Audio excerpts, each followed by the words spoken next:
말씀, 지난 수요일에 나눈 말씀을 좀 이어서 요한계시록 12장 13절부터 좀 이어가 보도록 하겠습니다. 지난 시간에 뭐 나눴나요?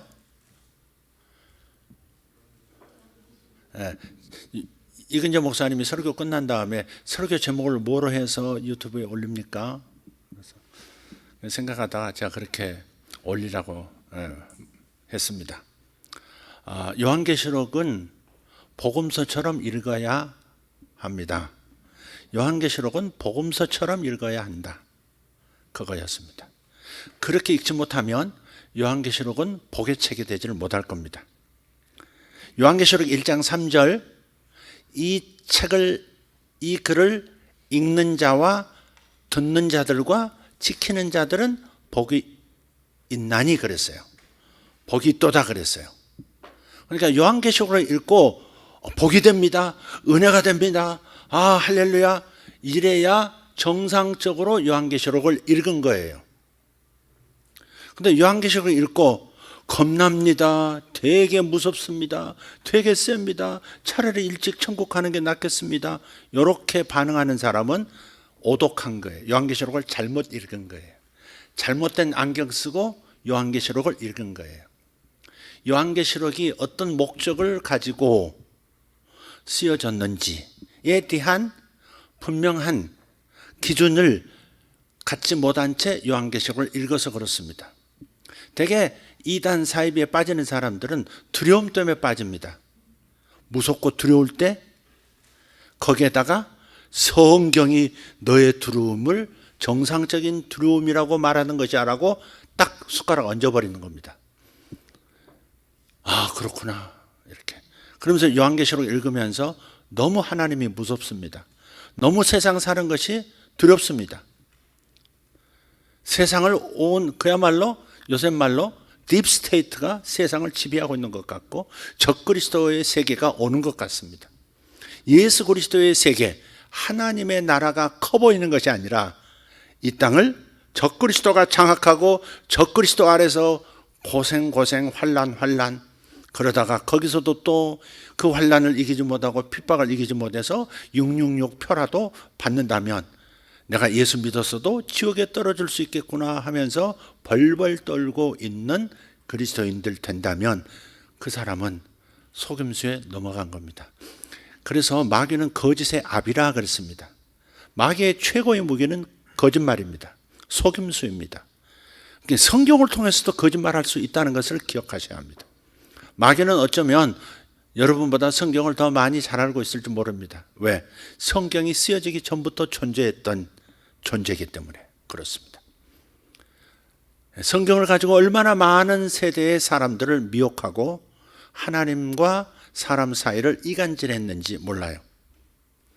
그렇기 때문에 하나님이 두려워지고 성경 읽기가 무서워지고 신앙생활하는 것이 이 땅에 사는 것이 복이 아니라 두려운 나날들의 연속처럼 느껴진다면 여러분은 요한계시록을 정말 마귀의 조명을 따라서 흑암의 안내를 따라서 잘못 읽고 있었던 것이다. 그렇게 생각하시면 딱 맞습니다.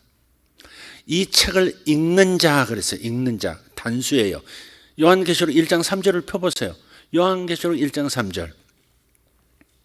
이 책을 읽는 자와 단수예요. 듣는 자들과 이 말씀을 지키는 자들은 복이 있도다 그랬단 말이에요. 맞나요? 그렇게 쓰여 있나요? 그렇습니다. 네, 읽는 자는 한 사람입니다. 듣는 자는 다수입니다. 지키는 자들도 다수입니다. 이건 뭘 말하느냐면 요한계시록이 그냥 성경책에 쓰여서 초대교회 교인들이 1세기 교인들이 그냥 읽었던 책이 아니라는 겁니다. 인쇄술이 발달도 안 됐고 그저 요한의 편지가 한 교회에 도착하면 그걸 필사해가지고 한두 교회 이렇게 가지고 있는 정도밖에 없기 때문에 그렇기 때문에 이 책을 이 요한계시록을 자꾸 모두가 이 말씀을 알 수 있도록 누군가는 낭독하는 겁니다. 낭독을 해요. 지금처럼 대형 교회들이 있는 게 아니라 조그만 소그룹 같은 교회들이 터키 지역에 쫙 깔렸던 거거든요. 그래서 필사한 이 요한계시록을 들고 한 사람이 읽으면 아마 사역자, 그 교회의 리더가 읽었겠죠. 설교처럼 읽었을 겁니다. 그래서 읽는 자는 한 사람입니다. 근데 그 말씀을 낭독할 때, 이 말씀을 읽을 때 듣는 사람들은 다수예요. 그래서 그러고 이 말씀을 들은 자는 또 지키는 사람들도 들이 될 수밖에 없죠.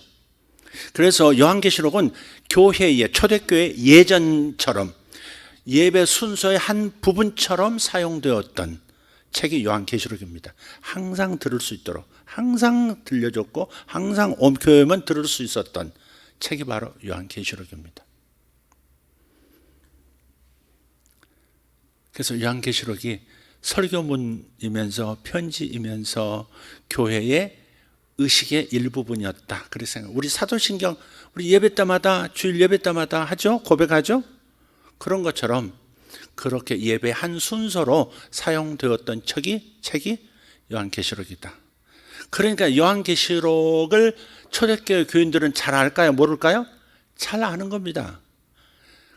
요한이 사용했던 언어도 잘 알아듣습니다. 그 얘기는 좀 이따가 진행하면서 말씀을 드리겠습니다. 지난 수요일에 나눴던 요한계시록은 복음서처럼 읽어야 합니다라고 말씀드렸던 까닭을 다시 한번 언급한다면, 요한계시록은 요한이 첫 번째 썼던 요한복음 후편이라고 하면 되겠습니다. 그 후편이라고 해서 다른 얘기 쓴 게 아닙니다. 복음서를 마태, 마가, 누가 요한복음 할 때 그 요한복음을 좀 다른 언어로, 다른 문학적 장르를 사용해서 다시 기록한 겁니다. 그러니까 요한계시록은 복음서처럼 읽어야 하는 거예요. 근데 어떤 장르를 사용했느냐? 묵시적 언어를 사용해서 복음서를 다시 쓴 겁니다. 묵시적 언어라고 하는 것은 약간 비유적 언어, 수수께끼 같은 상징적 단어와 어휘들을 사용해서 그 안에 다양한 뜻을 담아서 지금 이미 믿고 있는 사람들만 이해할 수 있는 마치 암호문처럼 표현된 게 묵시 언어라고 해요. 묵시 언어. 구약에도 묵시서가 있어요. 묵시서는 다니엘서 같은 거. 특히 다니엘서가 그래요. 그 다니엘서 읽어보면 이게 무슨 소리야? 무슨 짐승들이 나오고 표범이 나오고 날개 달린 표범이 나오고 곰이 서 있는데 곰이 한 발을 들고 있고 이 사이에 갈빗대를 물고 있고 그런 얘기가 나오죠.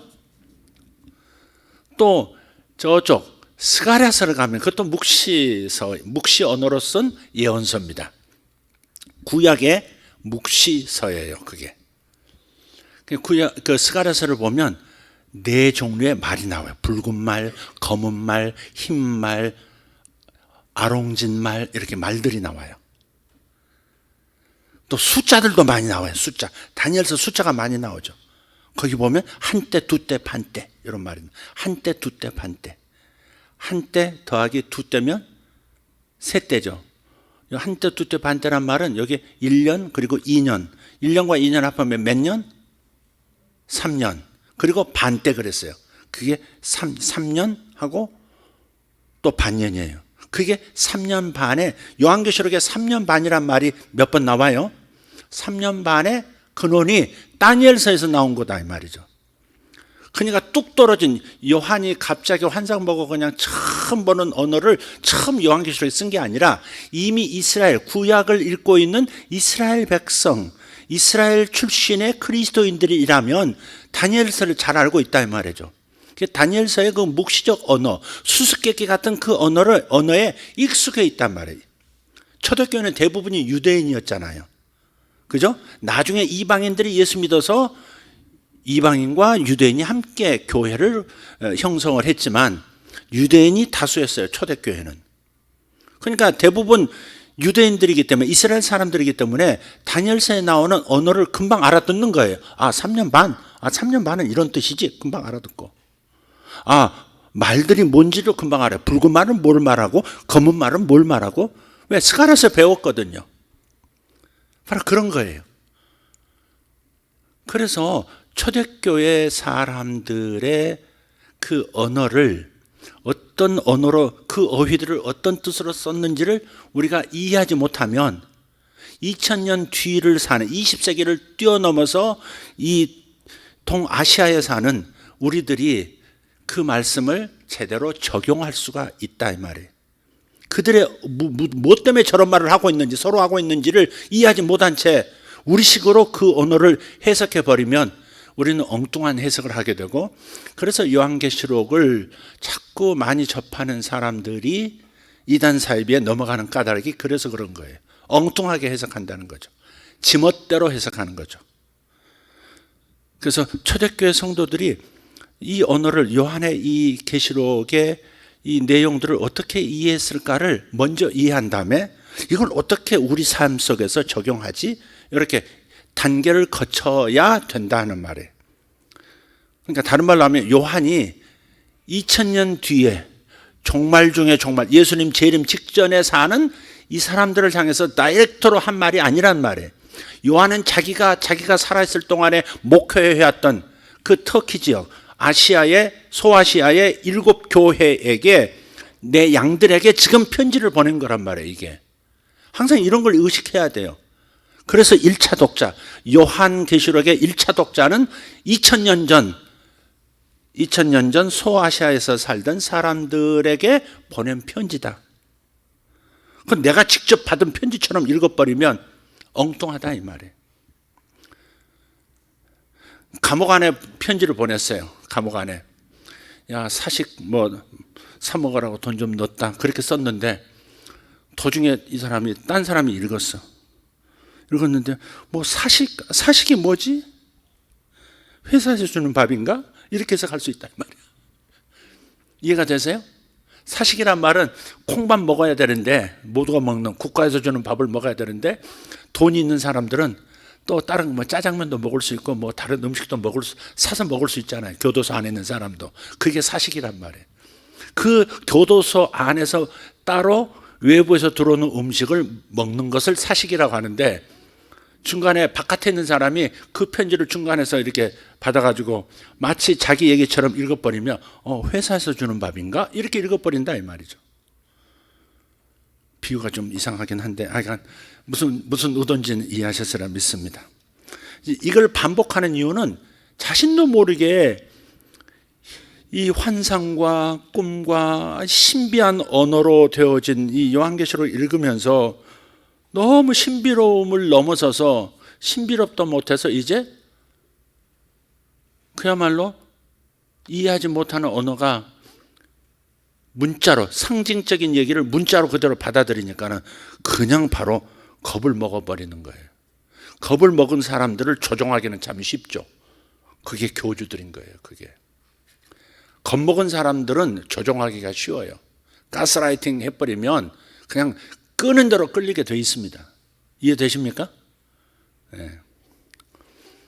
그러니까 넘어가지 말라 이 말씀을 드리는 거예요.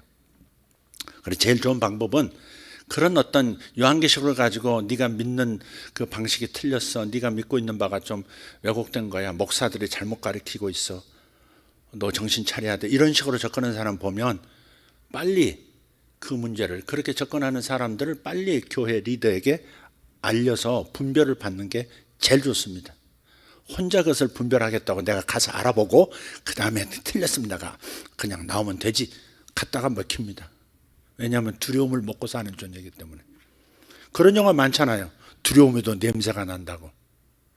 두려움이 있으면 냄새를 맡고 반드시 사탄이 역사하게 되어 있습니다. 그러니까 성경 말씀을 읽으면서 두려움을 갖는 것, 하나님을 경외하게 되는 것이 아니라 하나님을 두려워서 멀리하게 만드는 그런 종류의 네거티브한 두려움을 준다면 그것은 하나님으로부터 온 것이 아니라고 생각하셔도 괜찮습니다. 성경을 읽으면서 복이 돼야 되지, 은혜가 돼야 되지, 할렐루야가 나와야 되지, 아 살겠습니다 이런 소리가 나와야지. 무섭습니다, 아 두렵습니다, 차라리 죽는 게 낫겠습니다, 어떻게 말세를 삽니까, 어떻게 적그리스도 시대에 내가 살 수 있겠습니까, 빨리 천당 가게 해 주십시오, 이런 거. 그건 굉장히 잘못 성경을 읽고 있는 것이다. 여기 그런 분 손 들어봐, 솔직하게. 유튜브 뒤지다가 이상한 거 봐가지고 또 벌벌 떠는 사람들. 음모론이 경제계에만 있는 게 아니에요. 정치계에만 있는 것도 아니에요. 신앙의 영역에도 음모론이 있습니다. 다 가치 없다, 모조리 가치 없다 그런 건 아니에요. 그러나 대부분이 쓰레기인 경우가 많습니다. 두려움을 양산하는 것은 쓰레기고, 두려움 때문에 내가 뭔가 행동을 취하는 것은 거의 틀림없이 잘못된 선택을 하고 있는 것이다. 그렇게 생각하면 되겠습니다. 우리 성도들은 미혹되지 않기를 바라서 제가 자주 반복하는 얘기입니다. 이제 요한계시록 12장 13절 읽겠습니다. 12장 1절에서 6절까지는 뭐라고 그랬죠? 예수 그리스도의 이 땅에 오셔서 십자가를 지시고 죽으신 다음 부활하시고 승천하신 이야기까지, 복음이신 예수님이 이 땅에 오셨던 그 이야기를 나타내는 것이고, 7절부터 12절까지는 뭐였어요? 예수님께서 하늘로 승천하신 다음에 맨 처음 이루신 일, 맨 처음 행하신 일이라고 했습니다. 사탄이 하늘에서 쫓겨나죠? 그죠? 주님께서 하늘 보좌에 가장 높은 곳, 가장 하나님 아버지와 가까운 곳에 딱 자리를 두심으로써 주님께서 우편에 앉았단 말은 대행한다 그 말이에요. 대행자. 하나님의 우편이란 말은요, 하나님의 우편이란 말은 하나님을 대표해서 하나님이 하시는 일을, 모든 것을 주관하는 권세자란 뜻이에요. 이해되셨죠? 네, 바로 그런 뜻이에요. 예수님께서 승천하셔서 하나님 보좌 우편에 앉으신 다음에 맨 처음에 하신 일이, 여기 사령관 누구야? 미가엘입니다. 미가엘 불러. 이렇게. 미가엘 사령관, 미가엘 국방장관. 저 사탄 저 새끼 내쫓아 하늘에서. 그것부터 하신 거예요. 저는 날마다 와서 성도들을 참수하고 고발하고, 성도들 흉보고 복 못 받게 만들고, 하나님 마음 괴롭히고, 저놈부터 내쫓아. 그게 바로 7절부터 12절까지 이야기예요. 새 시대가 열린 거예요. 이제 성도들이 하나님 앞에 참소되는 일이 한 건도 없다 이 말이에요. 이 땅에서 아무리 잘못하는 것이 있어도 성도들은 하나님 앞에 고발당하지 않습니다. 그래서 우리는 소리치는 겁니다. 바울처럼. 누가 우리를 정죄하리요? 그리스도 예수 안에 있는 우리는 결코 정죄받을 수 없다. 이런 거죠. 고발당하지 못한다. 고발당할 수 없다. 아무도 고발할 자가 없다. 그러니 하나님께서 나에 대해서 좋지 않게 생각하시고, 나에 대해서 껄끄러워하시고, 나에 대해서 불편해하시고, 나에 대해서 저놈 좀 더 조사해봐. 내가 복 주기 전에 좀 따져봐야 되겠어. 저놈 한 집 좀 따져봐. 이러지 않으신다 이 말이에요. 이것만 해도 우리는 숨통이 튀는 거예요. 하나님이 나를 싫어하실까? 이렇게 사는 나를 미워하실까? 지금 이렇게 살고 있는 나를 참 형편없게 여기시고 나를 부끄럽게 여기시는 건 아닐까? 자식들은 부모가 나를 부끄럽게 여긴다고 하는 것이 가장 큰 충격이거든요. 아버지가 나를 자랑스럽게 여기지 않으시구나. 그건 크나큰 자식에게, 특히 아들들에게 큰 충격입니다. 제가 그걸 경험한 때가 있었거든요. 다른 사람들 앞에서 아버지가 나를 부끄러워하시는 것을 내가 읽었거든요. 사촌 누나들이 오셨는데 아버지가 중학교 광주에서 좋은 그 중학교를 못 들어갔다고 그냥 그 앞에서요 면박을 주셨는데 막 이루 말할 수 없는, 어리니까 아버지는 그냥 쉽게 얘기하시고 내가 충격이 있으리라 생각 안 하셨겠지만, 어린 나지만 속은 다 있더라고요. 나도 속은 다 있었어요. 아버지가 나를 부끄러워하는구나. 아버지가 나를 부끄러워하는구나. 어머니는 내색 안 하세요. 어머니는 속으로 그런 것이 서로 있다 할지라도 좋게 해석하시는 분이죠. 아버지는 있는 그대로 팩트가 중요하지 뭐 이런 분들이죠. 대부분 팩트가 중요해. 너 행동껏 잘못했잖아. 그건 인정해야지. 그건 사실 아니야. 이렇게 나오는 분이죠. 어머니는 그렇게 하시는 분이 아니에요. 아들이 교도소에 있어도요 면회 가가지고 아들아 네가 안 죽였지? 엄마 믿는다. 네가 안 죽였지? 엄마는 믿는데. 이러는 거예요. 이런 거.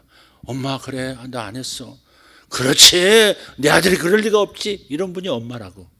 참 엄마의 특성은 그래요.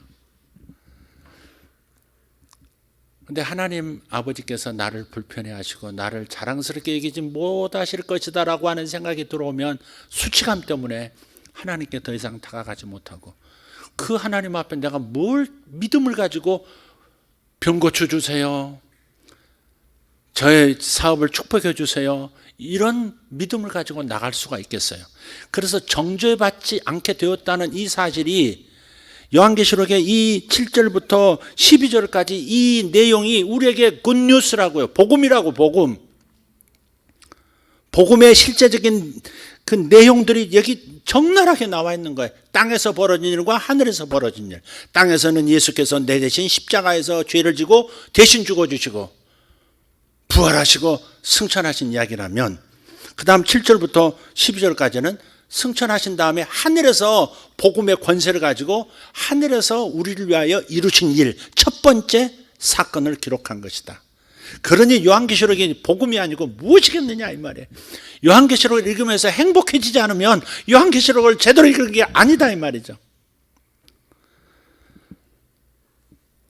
근데 여기 뭐 붉은 용이 나와가지고 막 사람들 막 작살 낸다는데요. 뭐 이런 거 읽으면, 그것도 여러분 이 복음을 기록하고 있는 이 내용을 충분히 숙지하고 나면 이게 무슨 뜻으로 했을까 다시 여유를 가지고 제대로 안정된 마음으로 하나님의 말씀을 해석해서 읽을 수 있는 여지가 훨씬 많아지는 거예요.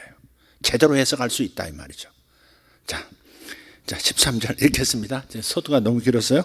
읽겠습니다. 13절. 용은 자기가 땅으로 내쫓긴 것을 보고 남자를 낳은 여자를 박해하는지라. 14절 여러분. 그 여자가 큰 독수리의 두 날개를 받아 광야 자기 곳으로 날아가 거기서 그 뱀의 낯을 피하여 한 떼와 두 떼와 반 떼를 양육받으며 여자의 뒤에서 뱀이 그 입으로 물을 강같이 토하여 여자를 물에 떠내려 가게 하려 하되 땅이 여자를 도와 그 입을 벌려 용의 입에서 토한 강물을 삼키니 용이 여자에게 분노하여 돌아가서 그 여자의 남은 자손 곧 하나님의 계명을 지키며 예수의 증거를 가진 자들과 더불어 싸우려고 바다 모래 위에 서 있더라. 아멘. 13장 1절부터 10절까지 계속 읽겠습니다. 내가 보니 바다에서 한 짐승이 나오는데 뿔이 10이요 머리가 7이라. 그 뿔에는 10 왕관이 있고 그 머리들에는 신성모독하는 이름들이 있더라. 내가 본 짐승은 표범과 비슷하고 그 발은 곰의 발 같고 그 입은 사자의 입 같은데 용이 자기의 능력과 보좌와 큰 권세를 그에게 주었더라. 그의 머리 하나가 상하여 죽게 된 것 같더니 그 죽게 되었던 상처가 나음에 온 땅이 놀랍게 여겨 짐승을 따르고 용이 짐승에게 권세를 주므로 용에게 경배하며 짐승에게 경배하여 이르되 누가 이 짐승과 같으냐 누가 능히 이와 더불어 싸우리요 하더라. 또 짐승이 과장되고 신성모독을 말하는 입을 받고 또 42달 동안 일할 권세를 받으니라. 짐승의 입을 벌려 하나님을 향하여 비방하되 그의 이름과 그의 장막 곧 하늘에 사는 자들을 비방하더라. 또 권세를 받아 성도들과 싸워 이기게 되고 각 족속과 백성과 방언과 나라를 다스리는 권세를 받으니 죽임을 당한 어린 양의 생명책에 창세 이후로 이름이 기록되지 못하고 이 땅에 사는 자들은 다 그 짐승에게 경배하리라. 누구든지 귀가 있거든 들을지어다.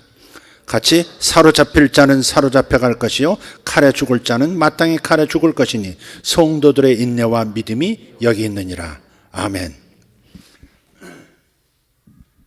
자, 이제 하늘에서 쫓겨난 사탄과 사탄의 세력들, 악령과 귀신들이 전부 하늘에서 하나님께서 친히 통치하시는 하늘의 세계에서 쫓겨났어요. 거기는 이제 하나님과 하나님께 복종하는 천사들과 그리고 이 땅에서 구원받고 하늘나라로 들어간 성도들만 있는 곳이 된 겁니다. 그런데 땅으로 쫓겨난 이 사탄이 이제 땅에서 자기가 쫓겨난 것을 알고 어떻게 이 분을 풀까 하는 이야기가 12장 바로 이 3절부터 17절까지 이야기고요. 13장 읽었던 1절부터 10절까지는 구체적으로 땅의 어떤 존재들을 통해서 성도들을 박해할 것인가, 그리고 그 박해는 성도들에게 단지 박해로 끝나는 것인가, 그렇지 않다 하는 이야기를 지금 기록하고 있어요. 자, 13절부터 한번 읽겠습니다. 다시 한번 12장 13절 띄워주세요. 자, 용이 자기가 땅으로 내쫓긴 것을 보고 남자를 낳은 여자를 박해하는 자. 여자가 뭐라고 그랬죠? 여자는 예수께서 이 땅에 오시도록, 메시아께서 이 땅에 오셔서 인류를 구속하실 그 메시아가 오시도록, 이 땅에 육체로 오시도록 준비하고 있었던, 최선을 다해서 메시아의 길을 예비했던 경건한 자손들, 그게 바로 여자예요. 다른 말로 구약 교회. 여자는 교회를 말해요. 성경에서 특정한 저 여자라고 하는 그 여자가 아닌 이상은 대부분이 여자 그러면 어린 양의 신부인 교회를 말해요. 성도를 말하는 거예요. 이해되셨으면 아멘. 그러니까 성경의 어휘를, 개념을 분명히 해서 이해하고 있어야 전체적인 독해를 잘할 수 있단 말이에요. 단어에 강해야 독해가 가능하잖아요. 또 문법에 대한 이해가 있어야 또 독해가 가능한 거죠. 그런 거 똑같아요. 여자는 구약 교회였는데, 근데 이제는 구약 교회라고 말할 수가 없어요. 왜? 남자를 낳았잖아요. 즉 예수를 이 땅에 태어나시게 했잖아요. 그리고 메시아로서 이 땅에서 이루실 일을 다 이루실 수 있도록 했어요. 그러니까 이미 예수께서 이 땅에 오셨다가 가시고 이제는 신약의 교회로 들어선 거예요. 그러니까 같은 이 장에서 12장에서 앞쪽은 구약 교회라면 뒤쪽은 신약 교회로서의 여자다, 그렇게 생각하시면 돼요. 초대교회도 박해가 있었어요, 없었어요? 있었죠. 예수님 때부터 박해가 있었죠. 남자를 낳은 여자를 박해해요. 이제 교회가 미운 거예요. 구약 교회도 믿고 신약 교회도 미운 거예요, 이제. 그래서 박해하는 겁니다. 주님께서 다시 재림하실 수 없도록 또 하는 것이 사탄에게는 최대의 목표가 되겠죠. 이 땅에 메시아로서 육체를 가지고 인카네이션하는, 성육신하는 일을 못 막아냈다면 다시 재림하는 일은 또 막아야 되지 않겠어요? 앞에 문은 못 막았어도 뒷문은 막아야지. 그래야 자기가 지옥불에 떨어지지 않으니까. 그래서 막으려고 하는 거예요. 그 다음 14절.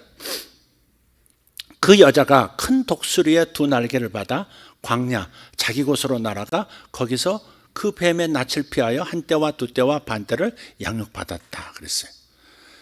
여기가 이제 한때, 두때, 반때가 나오는데 그 여자는 신약의 교회예요. 신약의 교회는 초대교회만을 얘기하지 않습니다. 지금까지도 교회는 전부 여자라고 표현돼요. 그리스도의 신부. 독수리의 두 날개를 받아 그랬어요. 독수리의 두 날개 받았다니까 저게 뭐 비행기 타고 오도록 빛이 나나, 또 그렇게 생각하고 그러지 마시고, 독수리는 일종의 그 하나님의 도우시는 천사들의 도움을 받는 것을 대개 표현합니다. 독수리는 예언자를 뜻해요. 보통 땅에서 사람으로는 예언자를 뜻하고요. 또 독수리는 이제 당신의 자녀들, 당신의 백성, 당신의 교회를 보호하는 어떤 세력들, 그걸 말해요. 독수리의 두 날개를 받아. 날개를 받으면 빨리 이동할 수 있죠. 그죠? 독수리 날개를 받았다는 건 빨리 이동하는 걸 말해요. 예. 광야 자기 곳으로 날아가서 그랬어요. 광야, 거기서 그 뱀의 낯을, 뱀은 사탄이죠. 땅에서 움직일 때는 뱀이라고 하고 하늘에서 공중 권세를 가지고 일할 때는 영이라고 하고, 사탄의 또 다른 이름이에요. 그의 활동하는 양상에 따라서 뱀이라고도 하고 영이라고도 하고 또 사탄이라고도 하고 마귀라고도 하고 그러는 거예요. 그 뱀의 낯을 피하여 한때와 두때와 반때, 그러니까 3년 반 동안 양육을 받는다 그랬어요. 여러분 3년 반 나오면 요한계시록 가르치는 분들 가만히 보면 전 3년 반, 후 3년 반 뭐 이렇게 얘기하면서 그냥 오만 가지 두려운 일들을 많이 얘기합니다. 분명한 것은 땅의 사람들, 땅의 사람들이란 말은 예수 그리스도의 생명을 받지 못한 사람들을 땅의 사람들이라고 하는 것이고, 하늘에 거하는 사람들, 하늘의 사람들이라는 것은 예수 믿고 구원받아 그의 신분이 하늘에 있는 사람들, 하나님과 함께 있는 사람들, 하나님의 가족으로 된 사람들을 하늘에 거하는 자들이라 이렇게 표현해요. 나중에 또 나오니까 그때 자세히 얘기하겠습니다. 그러니까 근데 이 세상에 하나님이 없는 사람들에게는 땅에 있는 사람들이고, 땅에 있는 사람들에게는 심판이에요. 심판. 죄를 예수님께 넘겨드리지 못한 사람은 자기 죄를 자기가 가지고 있기 때문에 심판을 받게 돼 있다 이 말이에요. 여러분의 죄는 여러분에게 있는 게 아니에요. 누구에게로 다 갔다고요? 예수님이 다 짊어지셨어요. 예수 믿는 사람이 내가 지은 죄값이 다 주님께로 이미 옮겨졌다는 사실을 확실하게 인정하지 못하면 그 사람은 제대로 신앙생활을 할 수가 없습니다. 자기 죄를 자기가 가지고 있는데 뭘 기도를 할 수 있으며 뭐 하나님의 임재 앞으로 나가서 예배할 수 있습니까? 예배가 안 됩니다. 구약의 죄는 하나님 앞에서 예배할 수 없습니다. 예배할 수 없습니다. 그러니까 죄가 없어졌다, 죄가 옮겨졌다 라고 하는 것은 하나님을 예배할 수 있는 사람이 되었다, 하나님의 임재 속에 들어갈 수 있는 사람이 되었다는 뜻입니다. 의인이 아니고는 하나님의 임재 안으로 들어갈 수가 없고 하나님의 보좌 앞에 나갈 수가 없습니다. 여러분이 하나님의 보좌 앞에 나가 은혜를 받는다는 말은 여러분의 죄가 이미 옮겨졌고 처리되었다, 십자가에서 예수님께서 다 처리해 주셨다라는 것을 말하는 거니까 절대 눌려서는 안 되고 십자가를 자랑하셔야 됩니다. 십자가만 자랑한다고 하는 거, 내가 십자가 지고 간다 그런 말이 아니라 주님의 십자가가 내 죄의 문제를 완벽하게 해결했으므로 하나님 앞에서 거릴 것이 없다, 거리낄 것이 없다. 내가 비록 지금 조금 전에 죄를 졌다 할지라도 하나님께 찾아갈 때는 은혜의 보좌 앞으로 가는 거기 때문에 뻔뻔하게 가야 되는 것입니다. 십자가를 십자가 되게 만들어야 되는 겁니다. 아멘. 네, 그래서 그냥 땅에, 광야도 땅에 속하잖아요. 근데 성도에게는 이 땅에서 살아가는 것이 그냥 땅이 아니라 심판받는 땅이 아니라 광야라는 겁니다. 광야는 이스라엘 백성이 40년 광야에서 살았던 그 이미지를 가지고 와서 요한계시록도 광야라고 하는 거거든요.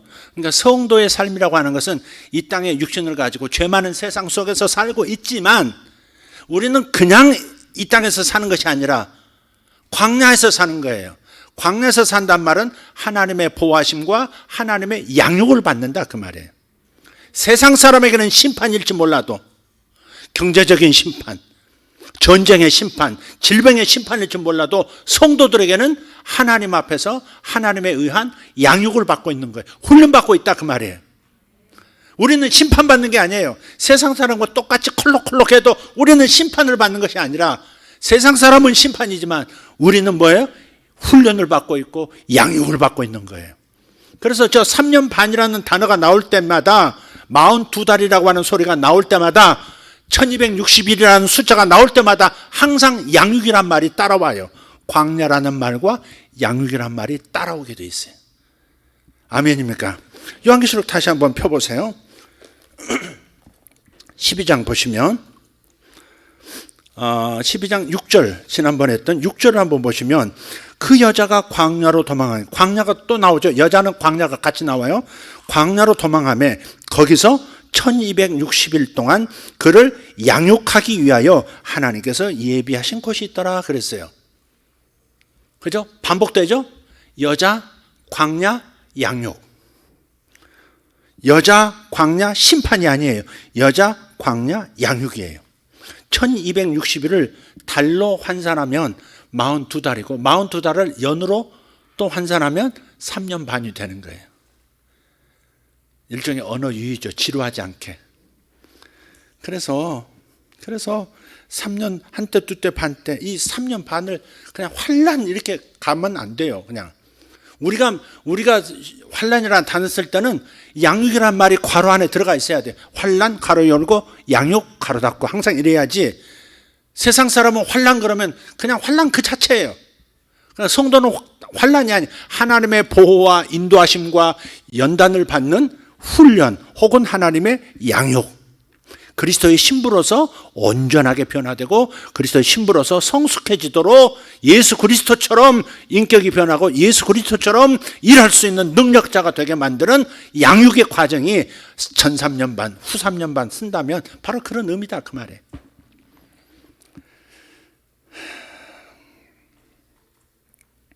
내가 요한계시록만 할 때만 너무 이렇게 열이 나지 참 이상하다. 너무 답답해서 그래요 제가. 너무 답답해서. 자 15절 읽겠습니다. 15절 여자의 뒤에서 뱀이 그 입으로 물을 강같이 토하여 여자를 물에 떠내려 가게 하려 하되 그랬어요. 땅에서 사탄이 역사할 때는 뱀이라고 해요. 근데 그 입으로 물을 강같이 토한다 그랬어요. 물을 강같이 토해.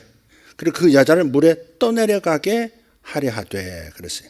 모세 때에도 그 남자들을 메시아가 이 땅에 오시게 만들어야 할 이스라엘 백성 히브리 민족들을 남자들을 전부 어떻게 해요? 메시아가 오지 못하게 하려고 전부 날강에 던져서 다 죽이지 않습니까? 그런 거와 똑같은 바로 출애굽기의 민수기의 바로 그 이미지를 가지고 와서 지금 교회를 이렇게 핍박한다 하는 겁니다. 자, 근데 입으로 물을 강같이 토한다 그랬거든요. 물은요, 되게 말을 할 때, 말이에요. 말을 가지고 죽이려고, 말을 가지고 박해하는 겁니다. 기독교인들이 로마에 불질렀어. 로마의 절반이 그래서 탄 거야. 쟤들 죽여야 돼. 이렇게. 말로써, 헛소문으로써, 그런 어떤 이 괴계로서 교회를 핍박하는. 코로나 때도 교회를 얼마나 교회를 우습게 들었다 놨다 했습니까? 세상의 영은 그런 거예요. 어떤 정권이라기보다도 세상은 그런 거예요. 미국은 안 그랬나요? 교회가 제일 문제인 것처럼 만들고, 그래서 교회 생각하면 머리를 흔들게 만들고, 젊은이들 교회 못 가게 만들고, 있던 사람도 교회를 떠나게 만들고. 그게 뱀이 입으로 물을 토하는 것이 바로 그런 거예요. 여자를 물에 떠내려가게 하려 하되 16절 땅이 여자를 도와 그 입을 벌려 용의 입에서 토한 강물을 삼키니. 그러니까 땅이라고 하는 것도 이제 바뀌어요. 하늘만 하나님의 영역에 속한 것이 아니라 점점 땅도 하나님의 통치권 안으로 들어와요. 그러니까 이 땅에서도 하나님이 없는 하늘의 영역이 아닌 그러한 정서와 문화와 정치 문화 속에서도 옳지 않은 것에 대해서는 방어막이 되어줄 때가 있는 거예요. 교회가 잘못한 게 뭐 있느냐 이렇게 나온다면 여러분 신앙생활 할 때도 그래요. 집안에서도 저도 예수 믿고 제사를 안 드리니까 난리가 났다고 그랬잖아요. 난리가 났어요. 집안 어른들이 이런 일이 우리 집안에 일어나다니 난리가 났어요. 이루 말할 수 없는 어려움이 있었어요. 그런데 막 물을 강같이 토해. 너는 조상도 없느냐? 너는 내 애미 애비도 없느냐? 아버지가 죽어도 너 제사 안 드릴 거냐? 이 조상도 모르는 놈. 뭐 이런 식으로 막 몰아가는 겁니다. 교회 나간다는 것이 얼마나 집안의 저주인 것처럼 대하는지 몰라요. 그런데 어느 순간에요. 옛날에 우리 할머니 따라서 교회 나가던 며느리들이 다 들고 일어났어요. 1년에 몇 차례씩 드리는 제사에 이제 질린 거예요. 여자들도. 이 판에 그냥 엎어버리자 그래서 쿠데타가 일어났어요. 여자들이. 우리도 광섭이 따라서 교회 갈 거다 선언을 하기 시작했어요. 집안 여자들이. 지금은 다 그 여자들이 권사가 되고요. 다 그렇습니다. 제가 이제 나중에는 제가 권세가 세져가지고요. 제가 집안 어른들 모임에 딱 하면요. 이 목사 이리 앉으시게 윗목이 아랫목 정중하게 이 목사 이리 앉으시게요. 우리 큰아버지 뭐 그런 분들이 이 목사 이리 앉으시게. 우리 고모님들 전도사님 제가 물을 게 있습니다. 좀 가르쳐 주세요. 이렇게 전부 저한테 고개를 다 숙였어. 그 큰아버지도 돌아가실 때 제가 복음을 전했고 예수 믿고 그래서 병원에서 종이컵에다 물 받아와가지고 종이컵으로 세례주고 그리고 돌아가셨어요. 천국 가신 거죠. 그런 분이 몇 분 계세요. 접시에다 뭐 우리 장인어른도 막 이렇게 그렇게. 그러니까 처음에는 그렇게 같이 이렇게 하다가 땅이라는 영역이 하늘의 영향을 받으니까 어때요? 여자를 보호해 주기도 한단 말이에요. 강같이 토하는 물을 땅이 삼켜버렸다는 말은 바로 그런 의미가 있어요. 땅이라고 해서 다 흑암만이 아니라 흑암에도 빛이 깃들이는 곳이 있는 거죠. 그래서 하나님의 교회가 보호도 받고 하는 겁니다. 17절, 용이 여자에게 분노하여 돌아가서 그 여자의 남은 자손 곧 하나님의 계명을 지키며 예수의 증거를 가진 자들과 더불어 싸우려고 바다 모래 위에 서 있더라. 바다는 세상을 말해요. 바다는 열방을 말해요. 온 세상을 말해. 땅의 영역에 속한 하나님이 없는 모든 영역이 바다예요. 성경에서 말하는 바다예요.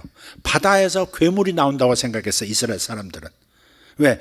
원래 히브리 민족, 이스라엘 사람들은 목축하던 사람이고 상인들이었단 말이에요. 그러니까 내륙 가운데서 저 바벨론 같은 데서 목축업을 하고 상인으로서 살던 사람들인데 그 후손들이 이쪽으로 가나안 땅으로 이주해서 살다 보니까 하나님 명령 받고 가나안 땅으로 와서 살다 보니까 바다라는 게 있네. 지중해도 있고요. 육지 안에도 갈릴리 호수인데 바다라고도 표현하잖아요. 그걸 얌이라고 그래. 히브리 말로 얌. 근데 얌에서 보니까 바다에서 갑자기 폭랑이 일어나면서 배도 삼켜버리고 사람들이 죽는단 말이에요. 그러니까 그들의 개념에는 뭐가 들어있냐면 바다의 용이, 바다의 리오야단이 저렇게 풍랑을 일으켜서 뱃사람들을 삼킨다. 죄 있는 사람들을 삼킨다. 그런 두려움을 가졌어요. 그러니까 바다라는 것, 큰 물이란 걸 보지 못한 그 히브리 민족이 바다를 보니까 너무 두려운 거예요. 처음에 출애굽할 때도 어떻게 해요? 바다가 갈라져 가지고 자기들은 건너긴 건넜지만 뒤에 쫓아오던 애굽 군대, 애굽의 모든 병사들을 그냥 다 삼켜버리잖아요. 수장시켜버리잖아. 그러니까 바다는 두려운 곳, 바다는 괴물이 사는 곳 하는 그런 민간의 수많은 이야기들이 있어요. 그러니까 베드로도 바다가 순종하거든요. 바다에 물 던졌는데 물고기가 차려 열중셔. 자, 줄 맞춰 기준 해가지고 쫙쫙쫙 해가지고 한 구멍에 쫙 들어가지고 배 2배 만선한단 말이에요. 바다가 복종을 하네. 바다의 생물도 복종하네. 저분이 누구시길래 괴물들도 그러면서 자기 죄가 생각이 나는 거예요. 그래서 내게서 떠나소서 그럽니다. 베드로가 예수님의 그 기적을 경험하고 저는 죄인입니다. 제게서 떠나소서. 그러니까 바다에 대한 개념이 그런 거예요. 바다는 두려운 곳, 근데 바다에 괴물이 있고 죄가 있는 자들은 삼킨다.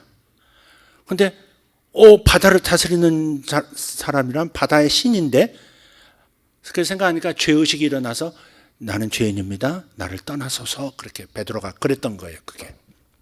자, 이건 좀 딴 얘기인데 바다라고 하는 것은 열방 세상을 말하는 것이다. 근데 여기서 여자의 남은 자손이란 말은 그러니까 예수 믿고 초대교회 때부터 계속해서 예수 믿는 사람이 생길 거 아니에요. 하늘에 거하는 사람들이 생길 거 아니에요. 이 사람들에 대해서는 계속 핍박을 가하겠다. 그렇게 마음 먹었다. 그걸 지금 이렇게 표현하고 있는 거예요. 이 예수의 증거를 가진 자, 십자가의 부활의 증거를 가진 자들과 더불어 싸우려고 바다 모래 위에 섰더라. 그게 사탄의 결심이거든. 하늘에서 내가 활동을 못하니 땅에서라도 하늘에 속한 자들을 내가 박해하리라 결심했다 하는 겁니다. 그리고 실제 내용이 어떻게 진행되는지가 13장에 있는 겁니다. 13장 1절. 누가 한번 읽었으면 좋겠다. 마이크 가지고. 방송실 이근재 목사님 졸고 있어요? 네. 바다에 들어갑니다. 그럼 좀 여성 동무가 좀 읽으시면 참 좋겠는데 너무 제가 목소리가 거칠어서. 그럼 마이크 들고 또 뛰어나봐요. 이거 마이크 누가 가지고 가봐. 이거 빨리 진짜매.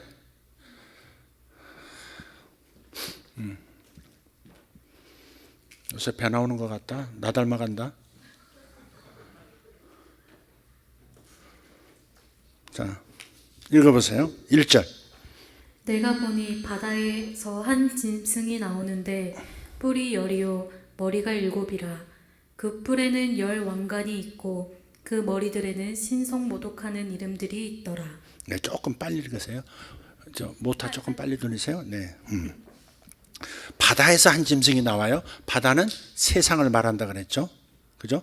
그냥 한 짐승이 나오는데 그 짐승이 뿔이 있어. 뿔이 10개야. 머리가 또 7이고. 머리가 7이면 뿔이 14이든지 7이든지 그래야 될 거 아니에요. 근데 뿔은 10이고 머리가 또 7이에요. 그리고 그 뿔에는 10개의 왕관이 있어요. 근데 그 머리들에는 신성모독하는 이름들이 있더라 그랬어요. 자, 이런 뿔이 있는 어떤 머리가 여러 달린 짐승 이야기는 그냥 요한이 처음 가지고 온 그림이 아니에요. 환상을 보고 그냥 무조건 한 게 아니라 이미 알고 있는 다니엘서에 있는 이야기를 빌어다가 지금 요한이 자기가 하고 싶은 얘기를 하는 거예요. 다니엘이 사용했던 그 얘기를 그대로 하려고 하는 게 아니라 다니엘이 사용했던 수수께끼 같은 이 짐승의 이야기를 가져다가 자기가 이 시대에 지금 로마의 핍박 속에 있는 이 시대에 하고 싶은 말을 하려고 하는 거예요. 다니엘서 한번 볼까요? 11장 1절은 다니엘서 7장 15절에 있어요. 다니엘서 7장 15절을 펴보세요. 다니엘은 예수님의 탄생보다 훨씬 몇백 년 전의 사람이죠. 구약시대 사람이에요. 자, 15절부터 읽겠습니다. 읽어주세요. 나 다니엘이 중심에 근심하며 내 머릿속의 환상이 나를 번민하게 한지라. 내가 그 곁에 모셔 선 자들 중 하나에게 나아가서 이 모든 일의 진상을 물으매 그가 내게 말하여 그 일의 해석을 알려주며 이르되 그 내 큰 짐승은 세상에 일어날 내 왕이라. 뭐라고요? 그 내 큰 짐승은 세상에 일어날 4명의 왕이라. 18절. 지극히 높으신 이의 성도들이 나라를 얻으리니 그 누림이 영원하고 영원하고 영원하리라. 이에 내가 넷째 짐승에 관하여 확실히 알고자 하였으니 곧 그것은 모든 짐승과 달라서 심히 무섭더라. 그 이는 쇠요 그 발톱은 노시니 먹고 부서뜨리고 나머지는 발로 밟았으며 또 그것의 머리에는 10뿔이 있고 몇 개의 뿔? 10뿔이 있고. 예, 그다음. 그 외에 또 다른 뿔이 나오매 새 뿔이 그 앞에서 빠졌으며 그 뿔에는 눈도 있고 큰 말을 하는 입도 있고 그 모양이 그의 동류보다 커 보이더라. 내가 본즉 이 뿔이 성도들과 더불어 싸워 그들에게 이겼더니 옛적부터 항상 계신 이가 와서 지극히 높으신 이의 성도들을 위하여 원한을 풀어주셨고 때가 이름에 성도들이 나라를 얻었더라. 예, 그렇습니다. 다니엘 7장 15절에서 22절까지의 이 이야기, 아니 그 뒤에까지 좀 더 나와요. 좀 더 23절부터 좀 더 읽어주세요. 모신 자가 이처럼 이르되 넷째 짐승은 곧 땅의 넷째 나라인데 이는 다른 나라들과는 달라서 온 천하를 삼키고 밟아 부서뜨릴 것이며 그 10뿔은 그 나라에서 일어날 10왕이요 그 후에 또 하나가 일어나리니 그는 먼저 있던 자들과 다르고 또 새 왕을 복종시킬 것이며 그가 장차 지극히 높으신 이를 말로 대적하며 또 지극히 높으신 이의 성도를 괴롭게 할 것이며 그가 또 때와 법을 고치고자 할 것이며 성도들은 그의 손에 붙임바 되어 한 때와 두 때와 반 때를 지내리라. 그러나 심판이 시작되면 그는 권세를 빼앗기고 완전히 멸망할 것이요. 아멘. 스톱. 자, 거기까지 일단 읽겠습니다. 자, 10뿔은 뭐라 그랬어요? 다니엘에서 나오는 이 10뿔은 뭐예요? 10왕. 10왕이에요. 24절에 보면 그 10뿔은 그 나라에서 일어날 10왕이요 그랬어요.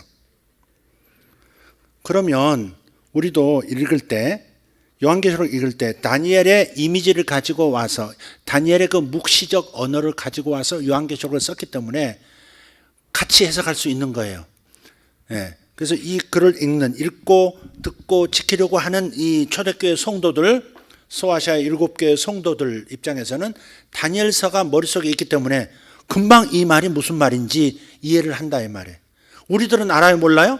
몰라요. 우리 이스라엘 사람 아니잖아요. 이스라엘 역사도 모르잖아요. 그러니까 우리 한국 사람이 한국 언어, 한국 문화를 가지고 성경을 읽으면 이해가 돼야 안 돼요? 안 되는 게 정상이에요. 이해가 된다 그러면 그거 이상한 거야, 그게. 이해가 안 되는데 이해가 된다 그러면 이상한 거야, 그게. 그러나 저들이 어떤 의미로 썼다는 것을 알고 있는 사람들은 이해가 되는 건 또 당연한 거죠. 자, 그런데 자 13장 1절 요한계시록 다시 돌아가서 내가 보니 바다에서 한 짐승이 나오는데 뿔이 10이요 머리가 7이라. 그 뿔에는 10왕관이 있는데 그 머리들에는 신성모독하는 이름들이 있더라. 그랬는데 뿔이 열인 것은 10명의 왕이라 그랬어요. 그러니까 10개의 나라란 표현도 가능한 거죠. 왕이 있으면 나라가 있는 거니까. 또 머리가 7이라 그랬죠. 그런데 내가 본 짐승은 표범과 비슷하고 그 발은 곰의 발 같고 그 입은 사자의 입 같은데 용이 자기의 능력과 보좌와 큰 권세를 그에게 주었더라. 이때 초대교회 때는 어느 나라가 이 지중해를 지배하고 있었어요? 예수님 때, 예수님 전후로 어느 나라가 지중해를 지배하고 있었어요? 로마죠, 로마. 로마라고 하세요. 어디라고? 이쪽은 복이 있을 것 같습니다. 이쪽은 조금 띠랍니다. 예. 마이크 잡은 사람이 왕입니다. 네. 그래서 아까 다니엘서 읽을 때 몇 번째 짐승이라고 했죠? 넷째 짐승이라는 표현이 나와요. 넷째 짐승. 넷째 짐승이 나타난 것은 그 앞에 몇 개의 짐승이 또 있다는 얘기예요? 세 종류의 짐승이 또 있다는 얘기예요. 그 세 종류의 짐승이 다니엘서 7장 1절에 가서 봅시다. 1절. 다니엘서 7장 1절. 떴나요? 다니엘서 7장 1절. 방송실 이근재 목사님 바다로 들어가야 되겠습니다. 자, 읽겠습니다. 읽어주세요. 바벨론 벨사살 왕 원년에 다니엘이 그의 침상에서 꿈을 꾸며 머릿속으로 환상을 받고 그 꿈을 기록하며 그 일의 대략을 진술하니라. 다니엘이 진술하여 이르되 내가 밤에 환상을 보았는데 하늘에 네 바람이 큰 바다로 몰려 불더니 바다가 나오죠. 큰 짐승 넷이 바다에서 나왔는데 네. 그 모양이 각각 다르더라. 첫째는 사자와 같은데 독수리의 날개가 있더니 내가 보는 중에 그 날개가 뽑혔고 또 땅에 들려서 사람처럼 두 발로 서게 함을 받았으며 또 사람의 마음을 받았더라. 또 보니 다른 짐승 곧 둘째는 곰과 같은데 잠깐 스톱. 지금 이 첫 번째 사자는 다니엘 시대에 이스라엘을 망하게 했고 그 고대 근동 지중해 영역을 이 중동 지역을 장악했던 나라가 바벨론입니다. 바벨론. 이 사자는 바벨론을 역사 속에서 바벨론을 뜻해요. 바벨론이 날개를 가졌다는 말은 신속하게 이동해서 다른 나라를 먹어치우는 강력한 힘이 있었던 나라라. 그래서 제국이라고 그러죠. 바벨론 제국.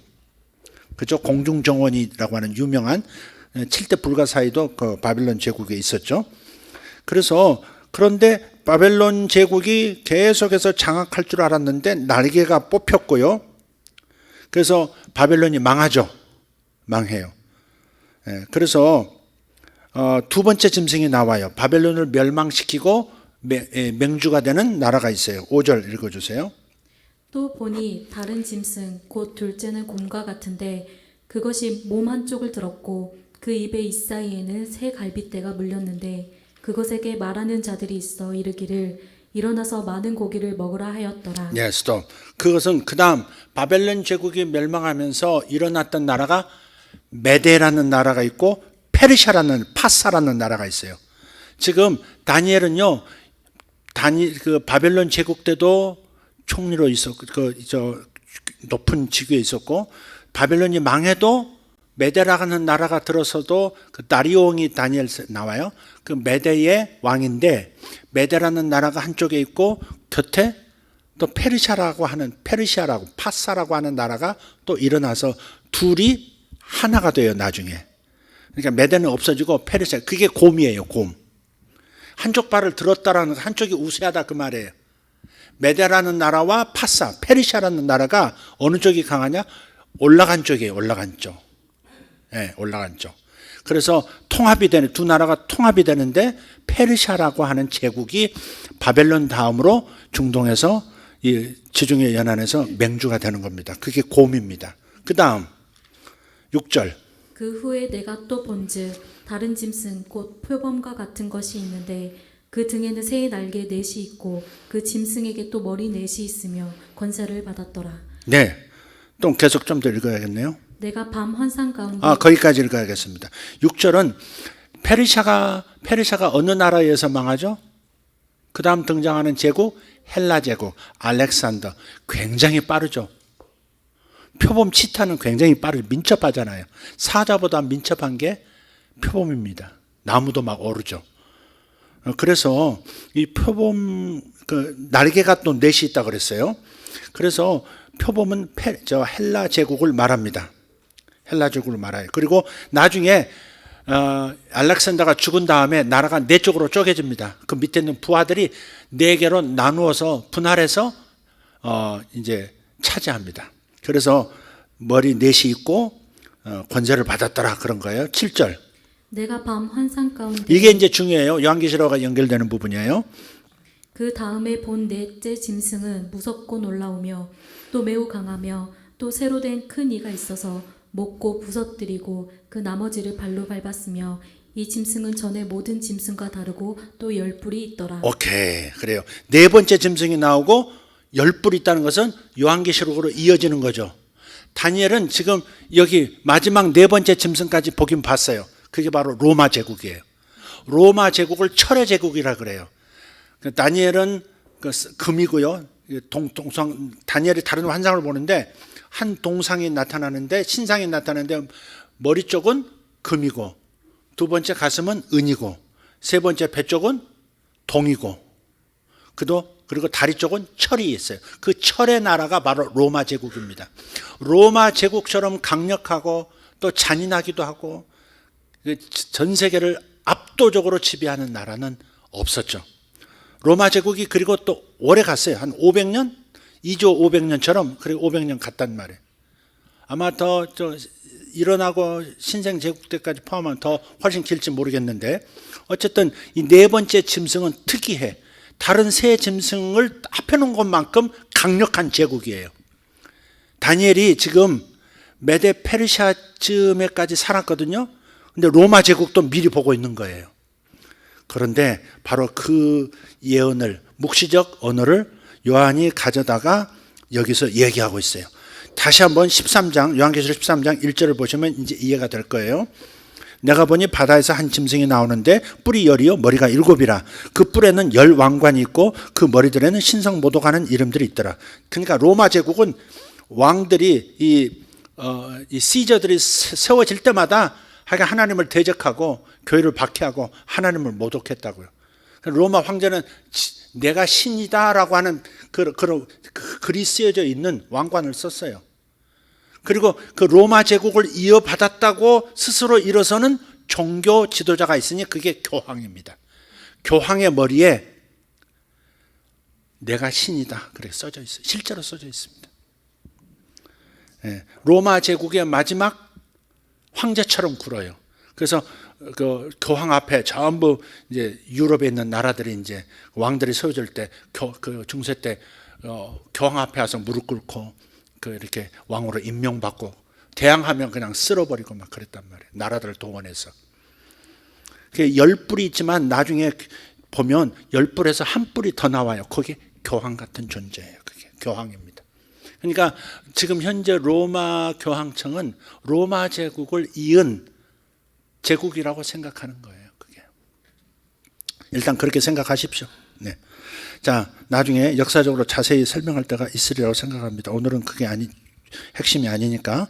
자, 3절. 그의 머리 하나가 상하여 죽게 된 것 같더니 그 죽게 됐던 상처가 나음에 온 땅에 놀랍게 여겨 짐승을 따르고. 그 왕 중에 하나가 그 로마 시저 중에 하나가 역사 속에서 다 죽었는데 다시 살아난 것처럼 다시 병이 낫고 다시 일어난 것처럼 됐던 시저가 있을 겁니다. 혹시 아시는 분 나한테 좀 미리 얘기해 주면 좋겠습니다. 용이 짐승이 용은 로마 시대의 용은 바로 사탄이 어떤 형상으로 로마인들을 로마 시대의 땅의 사람들을 장악했느냐? 제우스. 로마가 섬기는 주신 제우스. 용이 제우스로 그 로마 시대는 나타났던 거죠. 용이 짐승에게 권세를 줬어요. 제우스가 시저들에게 권세를 준 거예요. 그러니까 전부 이 로마의 시저들은 전부 제사를 드립니다. 제우스 신전 가서 드리고요. 그 로마 지역 이탈리아에는 로마에서만 그런 게 아니고요. 우리가 성지순례를 가봤었습니다만은 저 에베소니 뭐니 거기 전부 제우스 신전들이 따로 있어요. 그래서 자기들이 지배했던, 자기들이 장악했던 식민지 삼고 있는 나라들이 전부 제우스에게 경배하게 되어 있습니다. 그래야 장사도 할 수 있고요. 그래야 사업도 할 수 있어요. 근데 그걸 만약 경배하거나 제우스를 거절하거나 로마 황제 용이 제우스가 권세를 이 땅에 온 제우스 같은 시제에게 경배하지 않으면 장사도 못하고 먹고 살 수도 없고 출교당하는, 그냥 완전히 로마 사회에서 아무것도 할 수 없는 존재가 돼요. 자식도 기를 수 없고 교육도 시킬 수 없고. 그러니까 제우스에게 무릎을 꿇지 않을 수가 없는 거예요. 오직 제우스에게 무릎을 꿇지 않고 로마 황제를 신으로 섬기지 않는 존재들은 예수 그리스도를 나의 구주, 나의 하나님으로 섬기는 그리스도인, 교회밖에 없는 거예요. 교회로 들어오지 못하면, 여자의 일부가 되질 못하면 전부 제우스에게, 시저에게 무릎 꿇게 되어 있고, 그런 사람들은 전부 지옥 가는 거죠. 그게 666표입니다. 제우스가 주는 그때 당시. 이건 초대교회에게 환경, 초대교회 상황 속에서 주어진 말씀이기 때문에 초대교회 이야기로 읽어야 되는 거예요. 로마 시대 이야기로 읽어야 되는 겁니다. 근데 오늘날 지금 이때 일어날 일로 자꾸 해석하니까 이걸 엉뚱하게 해석하는, 열불은 유럽 연합이다 뭐 이렇게 해석하는 사람도 있어요. 옛날에 조영규 목사님도 그랬어요. 여기 열불 왕들은 유럽 연합이다. 거기에서 적그리스도가 나온다. 온 세계가 적그리스도에게 무릎 꿇게 될 것이다. 막 그랬단 말이에요. 조영규 목사님도 이제 신학이 발전할지, 성서 신학이 발전하지 못할 때 계셨던 목사님이니까 좀 무식이 통통 튀었던 거죠. 그분보다 지금 지식이 많아졌기 때문에 정확한 정보를 사용할 수가 있는 거죠. 그때는 그랬어요. 충분히 이해할 만한 일입니다. 자, 5절입니다. 또 짐승이 과장되고 신선모독을 말하는 입을 받고 또 42달 동안 일할 권세를 받으니라. 짐승이 입을 벌려 하나님을 향하여 비방하되 그의 이름과 그의 장막 곧 하늘에 사는 자들을 비방하더라. 예, 비방이 뭐예요? 아까 요한계시록 12장 15절에 뱀이 그 입으로 물을 강같이 토하여서 여자를 물에 떠내려가게 하려 하더라 할 때 그 물 있죠. 그게 비방이에요. 비방. 예수 믿는 사람 비방. 기독교인들이 로마를 불태웠다 이렇게 해서 전부 십자가에 매달아서 역청 발라가지고 그 뭐예요? 콜타를 발라가지고 로마의 밤에 가로등으로 삼아버렸어. 산채로 막 그 역청을 이게 아스팔트 원료 있잖아요. 그 찌꺼기를 몸에다 흠뻑 뒤집어 씌워가지고 불을 붙여버려. 그러면 역청이 타면서, 콜탈이 타면서 그 살아있는 그리스도인들도 불타죠. 막 로마의 밤을 그렇게 불태웠거든요. 근데 시작은 뭐예요? 그리스도인들이 그랬다 이렇게 해서 그리스도인들에게 몰았던 거죠. 그래서 교회를 박해한 거예요. 유대인들도 한몫했어요. 기독교인들이 믿거든요. 유대교를 떠나고 배반하고 그러니까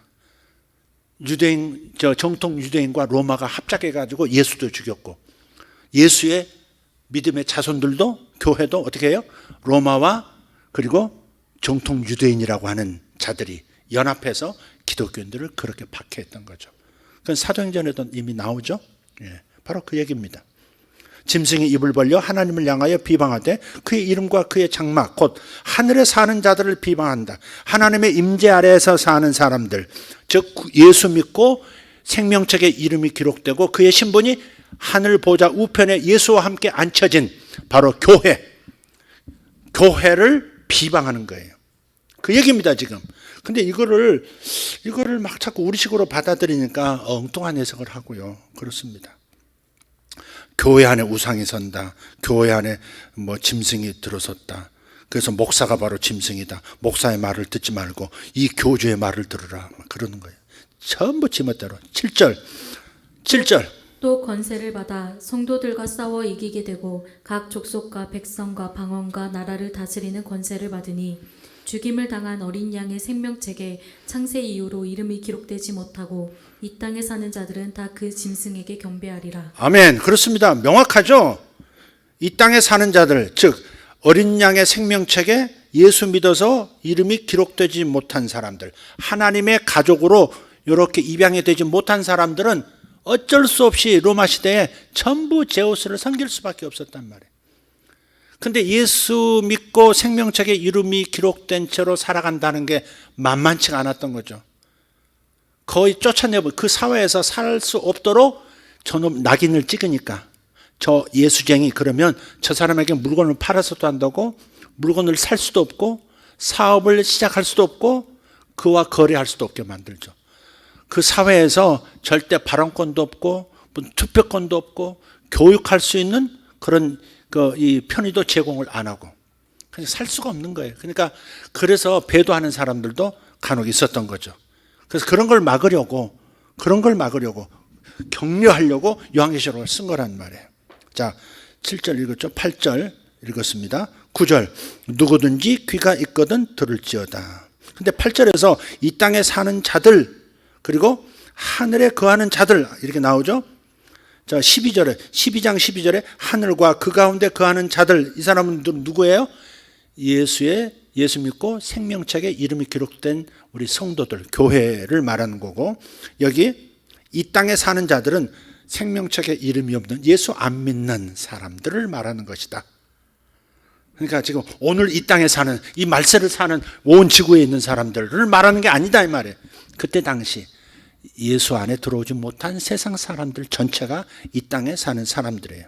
이런 사람들은 다 뭔가 섬기죠. 하나님 섬기지 않는 사람은 다른 무언가를 섬깁니다.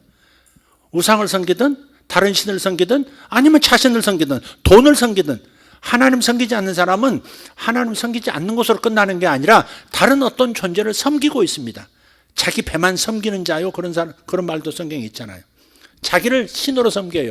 내 인생은 나의 것, 내 인생은 내 뜻대로 내가 마음대로 살 수 있어. 누가 나의 자유를 신앙의 이름으로 하나님 이름으로 제약하려고 하는 거야. 이렇게 반발하죠. 자기라는 신을 섬기고 있는 거예요. 9절 누구든지 귀가 있거든 들을지어다. 10절 마지막 결론인데 중요합니다. 읽어주세요. 사로잡힐 자는 사로잡혀 갈 것이요 칼에 죽을 자는 마땅히 칼에 죽을 것이니 성도들의 인내와 믿음이 여기 있느니라. 야, 이래서 킹 제임스 번역이 중요한 거예요. 여기 아직 번역이 이상하게 됐어요. 에? 사로잡힐 자는 사로잡혀 갈 것이요 칼에 죽을 자는 마땅히 칼에 죽을 것이니 성도들의 인내와 믿음이 여기 있느니라. 성도들 다 뒤질 거야. 그렇게 말하는 것처럼 들리잖아요. 에? 왜 웃어요? 뒤진다 그러니까? 아니에요. 한글 킹 제임스 빨리 찾아보세요. 목사님 띄워주세요. 목사님 바다에 빠지고 싶어요. 뭐 하고 있어요? 움직이지 않고. 네. 자, 포로로 끌고 가는 자는 포로로 끌려갈 것이요 칼로 죽이는 자는 반드시 칼로 죽임을 당하리니. 똑같아요? 틀려요? 전혀 다르죠 지금. 그래서 다른 번역본을 비교해 보는 게 그리 중요한 거예요. 포로로 끌고 가는 자는 포로로 끌려갈. 그래서 42달 동안이라고 하는 말은 용이 그 짐승, 즉 로마 시저 그 정부에 권세를 주어서 교회를 박해할 수 있도록 준 기한을 말하는 거예요. 마귀가 활동해서 땅에 있는 권세자들을 통해서 교회를 박해하도록 이렇게 하는 허용된 시간. 7이라는 숫자는 완전 수예요. 근데 사탄이 자기 종들에게 줄 수 있는 그런 숫자는 7이라는 숫자를 사실 쓸 수가 없는 거예요. 그래서 반토막 내가지고 3년 반이라고 표현하는 거예요. 사탄이 활동할 수 있는 기간, 사탄이 교회를 박해하는 어떤 특정, 그러니까 실제 3년 반이라는 얘기가 아니라 어떤 기간일지는 모르지만 사탄이 활동하면서 땅에 있는 자기 종들을 통해서 교회를 박해할 수 있도록 허용된 통제된 시간, 그게 3년 반 혹은 42달 혹은 1260일이라는 숫자의 의미인 거예요. 이해가 되십니까? 네. 그래서 지금 그동안에는 성도들이 박해당해서 잡혀서 죽기도 하고 로마의 가로등이 되기도 하고 사자밥이 되기도 하고 그래서 피신해서 카타콤 땅 굴 뚫고요 세상에 1대, 2대, 3대, 4대, 5대까지 전부 거기서 태어나고 거기서 학교 다니고 땅속에서 로마시의 지하에 그 거미줄처럼 땅굴이 파져 있거든요. 거기에 뭐 식당도 있고 거기에 뭐 학교도 있고 거기에 무덤도 있고 다 있어요. 거기서 태어나서 거기서 자라서 거기서 죽어요. 그게 카타콤, 로마의 카타콤이거든요. 그러니까 박해받는 얼마나 많은 성도들이 박해받고 죽기도 했습니까? 그렇게 어렵게 세상에서 살 수가 없으니까 그냥 성도들끼리 뭉쳐서 지하에 들어가서 사는 그런 데가 있었단 말이에요. 그런데 뭐라고 말씀하시냐면 이렇게 사탄이 제우스가 권세를 준 바로 그 시저가 로마라는 국가가 이렇게 포로로 잡고 칼로 죽이지만 어떻게 된다고요?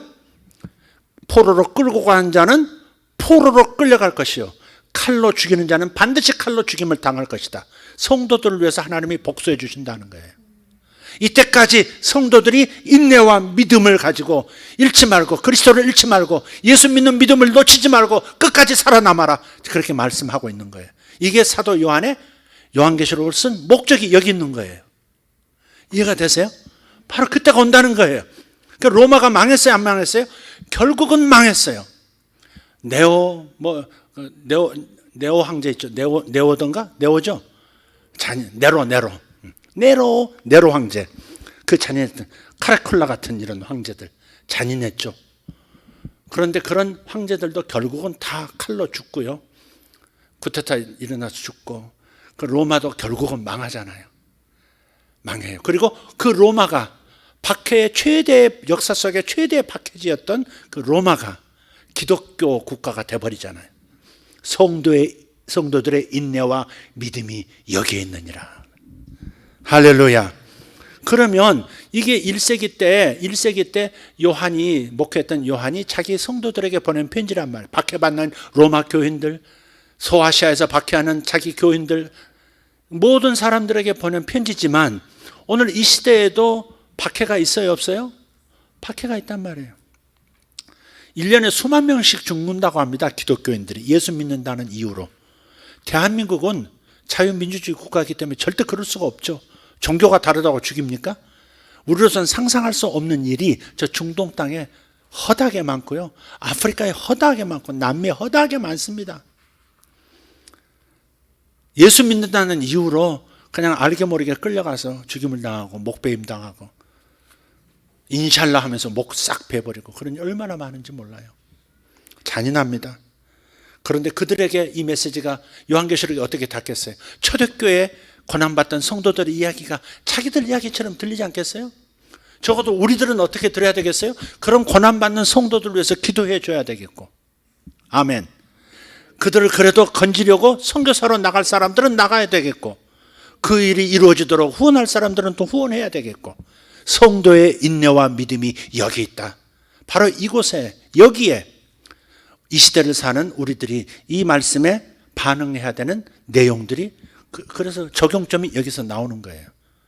이걸 우리 시대에 일어날 일이라고 막 우리 대한민국에서도 장차 조금 있으면 이제 적그리스도가 나와가지고 권세를 받은 자들이 3년 반 동안 핍박을 하고 이마에 맞박에 그냥 666 펴주고 그래서 예수 믿어도 지옥으로 떨어지고 지금 그 얘기하는 게 아니란 말이에요.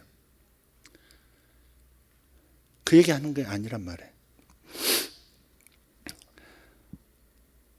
요한계시록을요 이제 요 얘기만 하고 이제 마치겠습니다.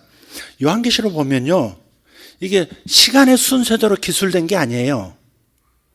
1장부터 3장까지 보면 아시아에 있는 7교회 편지하노라 하고서 에베소 교회부터 라우디게아 교회까지 이렇게 니들 뭐 잘못하고 있고 너희들 뭐 잘하고 있고 뭐 하면 무슨 상급을 주겠고 그런 얘기 하시죠? 그러다가 갑자기 하늘로 옮겨져서 하늘에서 일어나는 일을 진술을 해요. 근데 그게 시간별로 쭉 기록된 게 아니에요. 거기 이 심판의 종류가 특히 크게 대별해서 셋으로 나와요. 인재앙, 인의 재앙이 있고 7가지 인의 재앙이 있고 그 다음 나팔 재앙이 7가지 있고 그 다음에 7대접의 재앙이 있어요. 근데 이걸 순서대로 이해하고 있단 말이에요. 아이합이라고 하는 그 교회를 한번 그 교회를 직접 방문은 하지 않았는데 아이합에서 공부하고 있던 이들이 모닝스타라고 하는 미국의 유명한 예언자가 담임 목사로 있는 교회에 집회를 왔는데 그분이 어떤 도표를, 인쇄된 도표를 보여주더라고요. 그 보여주는데 강요 보니까 지금 이때가 7인 중에서 몇째 인이 떼졌다는 거야. 지금부터 한 20년 전 얘기예요.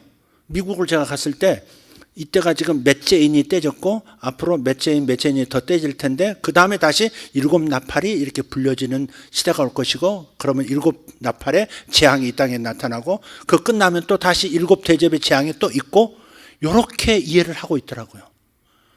그리고 상당히 정확한 것처럼 얘기를 하고 권위 있게 얘기를 하는데 너무 황당한 거예요, 그게. 제가 만든 용어이긴 한데 요한계시록은 인재양, 나팔재앙, 대접재앙 각각 7개씩인데 그것들은 점진적 반복이에요. 점진적 반복. 점진적 반복이란 말은 뭐냐면 이런 거예요. 여러분 그 투명한 셀룰로이드 판에다가 그 까만 펜으로 이렇게 스케치하면 다 그려지죠. 그죠? 산 그리고 집 그리고 스케치를 해 먼저. 그 다음에 두 번째 셀룰로이드, 다른 B라고 하는 셀룰로이드는 색깔을 다 칠해. 산 색깔 녹색 칠하고 물 색깔 강물 칠하고 집 노란 초가색 칠하고 그렇게 돼 있어. 그걸 두 개 합치면 어떻게 돼요? 그 스케치 안에 이제 색깔이 덧입혀진 거죠. 세 번째 셀룰로이드에는 명암을 넣어. 여기가 짙고 여기가 옅고 똑같은 멀리 보이는 산인데 한 산은 더 멀리 있는 산이고 짙게 칠함으로써 이쪽 산은 좀 앞쪽에 있는 산이고 이렇게 표시를 한다고요. 명암을 넣는다고. 그걸 또 합하면 완전한 그림이 되겠죠. 마치 이와 같은 거예요. 7개의 인재앙과 두 번째 나팔재앙을 겹치면 그게 다 맞아 돌아가게 돼.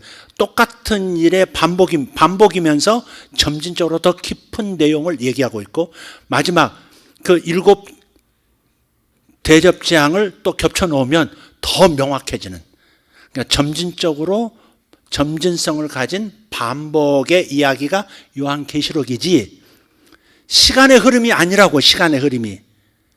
이런 전체 그림을 딱 이렇게 보고 성경을 읽을 때 보세요. 성경을 읽으시면 요한계시록 읽으면 인재앙 때요. 인재앙 때 태양이요. 태양이 새까매져요. 태양이 새까매진다는 것은 에너지가 더 이상 방출이 안 된다는, 태양이 죽었다는 얘기 아니에요. 그럼 지구도 끝장이에요. 지구의 생명은 다 끝장입니다. 지구가 태양 쪽으로 1km만 가까이 가도 다 죽고요. 1km만 태양에서 멀어져도 다 죽습니다. 가장 정확한 위치에 지구가 돌고 있거든요, 궤도로. 그런데 태양이 빛을 잃었다는 것은요, 태양의 에너지를 더 이상 지구로 보낼 수 없다는 얘기야. 다 죽었다는 얘기예요. 달이 핏빛으로 변해. 달도 중력을 잃고 끝장이 났다는 얘기야. 뭐 이렇게 밀물, 썰물 그런 것도 없어지는 거야. 그 정도 재앙이 지구에 임했는데 다시요, 또 나팔재앙 때 또 살아남은 어떤 사람들이 또 무슨 병이 생기고 뭐가 어쩌고 저쩌고 막 또 얘기해요. 그 정도 재앙이 떨어졌으면 다 죽는 겁니다. 근데 7째 재앙에서 다시 반복되고 또 대접재앙에서 또 반복되고 있단 말이에요. 그러니까 이게 시간의 흐름으로 읽어서는 안 돼. 한 장 위에 또 한 장, 한 장 위에 또 한 장 얹어서 다시 표현하고 다시 표현함으로써 완벽하게 하나님의 심판은 이 교회를 박해하고 하나님을 대적하는 모든 땅에 거하는 세력들은 이렇게 다 심판을 받고 망하느니라 하는 얘기를 강조하기 위해서 점진적으로 점층법으로 이렇게 표현한 것이다. 그렇게 요한계시록을 읽으면 틀림없어요. 증거를 보여드리고 마칠게요. 증거 하나 보여드릴게요. 요한계시록 그런 심판이 있은 다음에 어떤 일이 벌어져요. 첫 번째, 7인의 재앙이 끝난 다음에 이런 일이 있습니다. 요한계시록 7장 15절부터 17절까지 한번 읽겠습니다. 여러분 성경 찾으세요. 요한계시록 7장 15절부터 17절입니다. 읽겠습니다. 그러므로 그들이, 같이 읽어요. 찾으셨어요? 그러므로 그들이 하나님의 보좌 앞에 있고 또 그의 성전에서 밤낮 하나님을 섬김에 보좌에 앉으신 이가 그들 위에 장막을 치시리니 그들이 다시는 줄이지도 아니하며 목마르지도 아니하고 해나 아무 뜨거운 기운에 상하지도 아니하리니 17절 이는 보좌 가운데 계신 어린 양이 그들의 목자가 되사 생명수 샘으로 인도하시고 하나님께서 그들의 눈에서 모든 눈물을 씻어주실 것임이라. 예, 그렇습니다. 이게 6번째 인을 떼신 다음에 표현되는 거거든요. 모든 심판과 재앙이 끝나고 이제는 하나님의 백성들이 안식으로 들어가는 얘기예요. 역사가 다 끝난 것처럼 보여요. 이 얘기가 어디서 또 반복되냐면 요한계시록 21장과 22장이 바로 요한계시록 7장 15절에서 17 이 석절에 나타난 이야기를 확대해서 자세하게 표현한 게 요한계시록 21장과 22장에 똑같은 얘기가 나와요. 한번 보죠.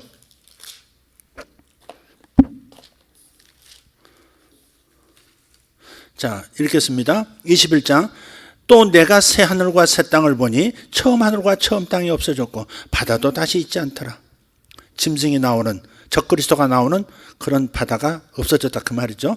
2절 또 내가 보매 거룩한 성 새 예루살렘이 하나님께로부터 하늘에서 내려오니 그 준비한 것이 신부가 남편을 위하여 단장한 것 같더라. 내가 들으니 보좌에서 큰 음성이 나서 이르되 보라 하나님의 장막이 어디서 나왔어요? 하나님의 장막이? 아까 7장 15절에서 나오잖아요. 하나님의 장막이 사람들과 함께 있음에 하나님이 그들과 함께 계시리니 그들은 하나님의 백성이 되고 하나님은 친히 그들과 함께 계셔서 모든 눈물을 그 눈에서 닦아주시니 다시는 사망이 없고 애통하는 것이나 곡하는 것이나 아픈 것이 다시 있지 아니하리니 처음 것들이 다 지나갔음이러라. 아멘. 그게 15절 16절이에요. 7장 15절 16절. 그걸 좀 더 길게 늘려서 자세하게 쓴 거예요. 5절부터 또 보겠습니다.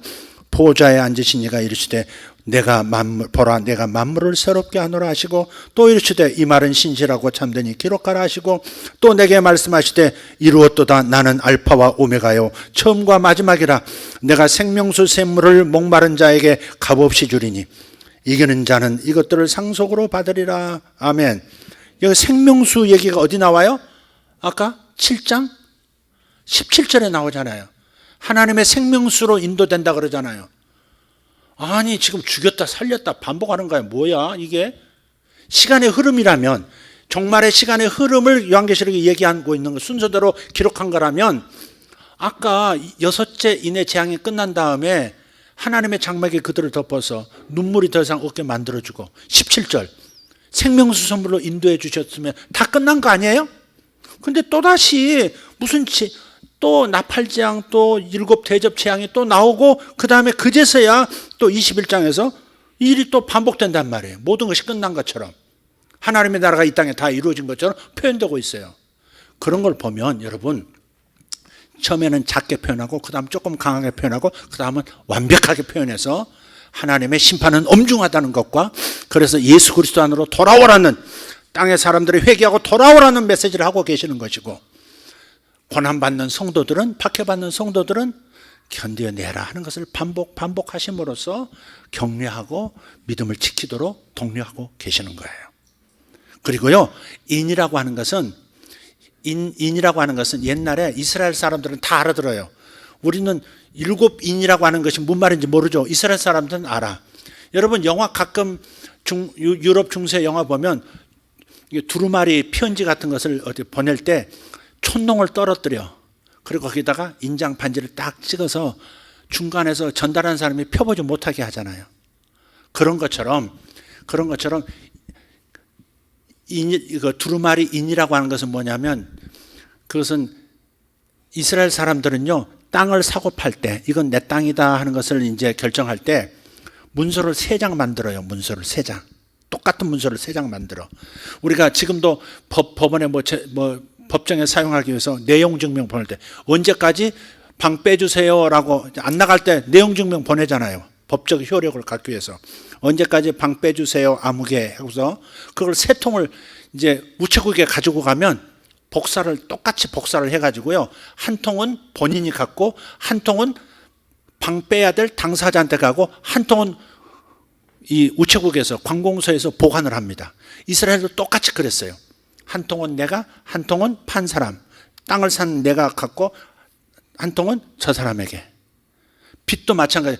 빚 문서를 한 통은 내가 갖고 한 통은 빚을 준 사람. 나는 빚쟁이고 빚을 준 사람한테 한 통 가고 한 통은 성전에 보관해요. 일곱 인을 성전에서 뗀다는 말은 바로 그것을 말하고 있는 거예요. 땅을 되찾겠다는 거야. 아담이 사탄에게 넘겨줬잖아요. 아담이 이 피조 세계를 사탄에게 넘겨줘 버렸잖아요. 그죠? 근데 예수께서 오셔서 저 모든 대가를 다 치르시고 이제 여기 있는 인류와 그리고 이 온 땅과 하늘과 땅과 이 물질 세계 전체를 다시 되찾겠다. 그게 요한계시록인 거예요. 그게. 그래서 인을 떼는 거야. 땅 문서 봐라. 이제부터 내가 다시 이 두루마리를 차지해서 이 어린 양 외에는 누가 뗄 자가 있느냐 하면서 유다의 사자가 다 떼잖아. 예수가 다 뗀단 말이에요. 그 말은 이 땅을 다시 하나님께로 되돌리겠다는 선언이에요. 그게 인재앙이라고 하는 것은 그래서 실제 인재앙이 일어나는 걸 말하는 게 아니라 이런 내용의 재앙이 세상에 있을 것이다.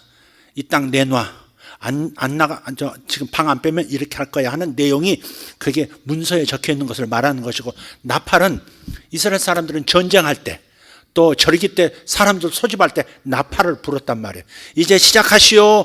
이제 뭐 유월절을 시작하시오. 부 부르고 모여오시오. 전쟁 시작합니다. 부 나팔을 부는 거예요. 그 일곱 나팔이라고 하는 것은 그 일곱 인의 문서에 적힌 내용대로 이제 집행을 시작하겠다 선포하는 것이고, 일곱 대접은 들이다 붓는 거예요. 실제로 그 재앙이 나타나는 걸 말해요. 이해되셨죠? 그래서 우리가 이스라엘 2000년 전 이스라엘의 문화를 이해하고 언어들을 이해한 다음에 요한계시록을 읽어야 엉뚱하게 해석하지 않는다. 인재앙 다음에 나팔재앙이 또 일어나고 나팔재앙 끝난 다음에 또 일곱 대접 재앙이 일어나고 그제서야 세상의 끝이 오고 그제서야 뭐가 일어나고 그런 게 아니단 말이에요. 전 3년만 후 3년만 그 얘기도 너무 엉뚱한 개념 속에 출발한, 엉뚱한 철학에서 출발한, 엉뚱한 신학에서 출발한 이야기들이에요. 나한테 그렇게 말하는 분도 봤어요. 역사적 천천년자야. 아니야. 역사적 천천년주의자면 나하고 같이 일할 수 있고, 아니면 당신은 틀려먹은 사람이, 이렇게 얘기하는 목사님도 봤어요. 진짜 그래서 제가 그래서 답답한 겁니다. 이게 성도 여러분들은 괜히 내가 열받아서 말하는 것처럼 느끼시겠지만, 저는 이 설교를 혹시 이런 메시지를 듣는 목사님 있으면 신학자들이 이런 걸 제대로 좀 밝혀줬으면 좋겠어요. 신학자들은 제대로 학문적 근거를 가지고 역사적 근거를 가지고 철학을 가지고 진술할 수 있는 분들이거든요. 그런 훈련을 된 분이잖아요. 그러니까 그렇게 해줬으면 좋겠다. 나는 그냥 내게 보여준 이 구획을 지어주신 이런 개념들에 대한 얘기만 하고, 그걸 구체적으로 교회를 설득하고 교육시킬 수 있는 교사들, 즉 신학자들이 일어나서 이런 일을 해줬으면 좋겠다는 마음이 간절해요. 제 말은 그냥 열받아서 막 하는 말이고, 진짜 제대로 차분히 증거를 하나씩 대면서 할 수 있는 분들, 그런 분들이 일어났으면 좋겠다는 뜻이 있습니다. 이것만 해도 여러분 좀 대충 정리가 되지 않아요? 인재앙과 나팔재앙과 또 뭐? 대접재앙.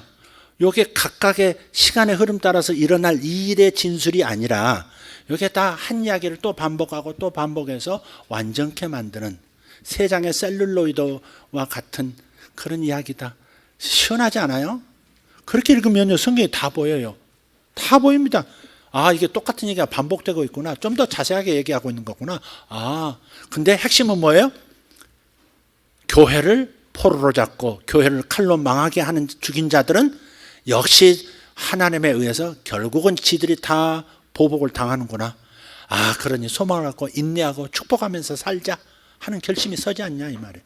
그래서 요한계시록을 읽으면 은혜가 되고, 요한계시록을 읽으면 복이 되는 것이고, 요한계시록을 읽으면 마음에 기쁨이 있는 까닭이 그래서 그런 거예요. 마음에 은혜가 안 되고 기쁨이 안 된다면 잘못 읽고 있는 것이고, 잘못 가르침 받은 그 안경 쓰고, 뻘건 안경 쓰고 보면 전부 다 뻘겋게 보이지 뭐. 온 세상이 뻘겋습니다. 사상적으로 뻘건 그 사상을 가지고 있으면 온 세상 제도가 전부 뻘겋고요, 다 빨갛게 보이는 겁니다. 빨간 것이 진리처럼 보입니다. 노란 걸 써도 마찬가지고요, 파란 걸 써도 마찬가지고. 그러니까 어떤 안경을 쓰고 어떤 틀을 가지고 보느냐가 참 중요한 것이다. 저는 틀을 얘기하는 수준으로 이렇게 정리하겠습니다. 자, 같이 기도하겠습니다. 하나님, 오늘도 장시간 하나님 말씀을 요한계시록을 통해서 들려주시는 주의 복음의 말씀을 들었습니다. 복음은 2000년 전 예수님 때만 복음이 아니고 21세기, 22세기를 살아간다 할지라도 복음은 여전히 복음인 줄 믿습니다. 좋은 소식입니다. 아버지 하나님, 고난을 받는, 박해받는 저 중동 사람들, 아프리카 사람들, 남미 사람들, 저들에게도 요한계시록은 복음이고, 하나님, 이런 민주사회 속에서, 그런 국가 속에서 우리도 복음은 복음입니다. 요한계시록은 우리에게 복음입니다. 어떻게 살아야 할지, 고난받는 사람들과 어떻게 연대해야 할지, 그런 것들을 가르쳐 주시는 주의 복음의 말씀입니다. 고맙습니다. 하나님, 요한계시록을 바르게 읽을 수 있도록 1세기 성도들처럼 읽고 듣고 지킬 수 있도록 도와주시옵소서. 아버지 하나님, 엉뚱한 자들, 곁길 가는 자들 되지 않도록 성령님 바르게 깨닫도록 이끌어 주실 줄 믿습니다. 감사합니다. 우리 교회 하나님께서 하나님의 말씀을 바르게 읽을 수 있는 기회를 주신 것을 감사하고, 요한계시록이 친구처럼 다가오게 도와주시옵소서. 사랑의 복음서로 들려지게 하여 주시옵소서. 눈을 더 열어주시기를 원합니다. 예수님 이름으로 기도합니다. 주님 앞에 주여 한번 부르고 기도하겠습니다. 주여, 주여, 주여.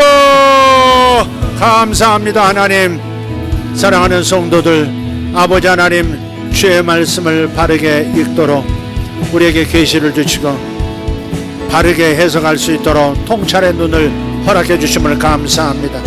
아버지, 이 메시지를 듣는 모든 이들에게 아버지 요한계시록이 어떻게 들려야 할지, 어떻게 읽혀야 할지, 아버지 하나님이 선명하게 중심을 잡고 초점을 가지고 하나님의 말씀을 읽을 수 있도록 도와주시옵소서. 주여 역사하여 주시옵소서. 도와주시는 주님 찬양합니다. 도와주시는 주님 찬양합니다. 감사합니다. 우리 하나님, 아버지, 우리 눈을 바르게 해주시옵소서. 아버지, 성경을 읽는 우리 눈이 건강해지게 도와주시옵소서. 성경을 읽는 우리들이 건강한 눈을 갖게 도와주시옵소서. 하나님의 말씀을 듣는 이들이 아버지 건강한 귀를 갖게 하여 주시고, 아버지 하나님 손발로 행할 수 있는 믿음의 사람들 되도록 역사하여 주시옵소서. 주여 감사합니다. 하나님의 말씀이 우산이 되고, 하나님의 말씀이 방패가 되고, 하나님의 말씀이 검이 되고, 하나님의 말씀이 양식이 되고, 주여 하나님의 말씀이 분별의 빛이 되고, 할렐루야, 하나님의 말씀이 우리의 생명의 양식입니다. 아버지 하나님, 2000년 전 살던 로마 시대의 성도들의 고난, 아버지, 그들의 터 위에 우리들이 이렇게 복을 받으며 살고 있습니다.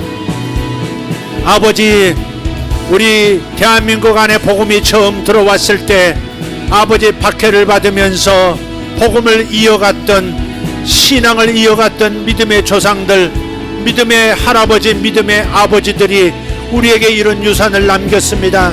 아버지, 대한민국이 성경의 기초 위에 세워진 것을 인하여 감사합니다.